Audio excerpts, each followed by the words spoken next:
আসসালামু আলাইকুম ভিউয়ার্স, কেমন আছেন সবাই? আশা করি আল্লাহর রহমতে সবাই ভালো আছেন। আমি ভালো আছি। এই যে দুপুরে কিছু কাপড় কাইচা দিছিলাম, এখন ওইগুলো নিতে আসছি বিকাল হতে না হতেই। আর ছাদে এসে দেখলাম এই সিনে মাশাল্লাহ মাশাল্লাহ অনেক ফুল ফুটছে। এগুলো আমি যখন কাপড় কাইচা শুকা দিতে আসছিলাম তখন আমার চোখে পড়ে না, বাট এখন মাশাল্লাহ করে দেখেন কতগুলো ফুল ফুটছে গাছে। এই গাছগুলো আমি আর আমার ননদ লাগাইছিলাম।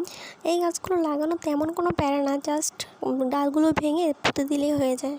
আমার একটু ঠান্ডা লাগছে, আমার ভয়েস সবাই ইগনোর করবেন প্লিজ। এই যে দেখেন এই সাইডেও মাশাল্লাহ কতগুলো ফুল ফুটছে। আমার কিন্তু গাছ লাগাতে ভীষণ ভালো লাগে জানেন। তারপরে এই যে এই সাইডে আর একটা গাছ ছিল ফুল গাছ, ওইটা আমি আমার বাবার বাড়ি থেকে পাঠাই দিছিলাম বিয়ের আগে। দেন আমার শ্বশুর বাবা নাকি লাগাইছিল। দেখেন এই গাছটা মাশাল্লাহ ফুল ফুটতেছে। এই যে এই গাছটা কিন্তু 3-4 রকমের ফুল ফুটে, মানে 3-4 কালারের। বেশ ভালোই লাগে যখন 3-4 কালারের ফুল একসাথে ফুটে। বাট মাটিতে তেমন জন্মাইতে ফুলগুলো খুব ছোটো ছোটো হইতেছিল। বাট আমার বাবার বাড়িতে বসে যখন গাছ লাগাইতাম তখন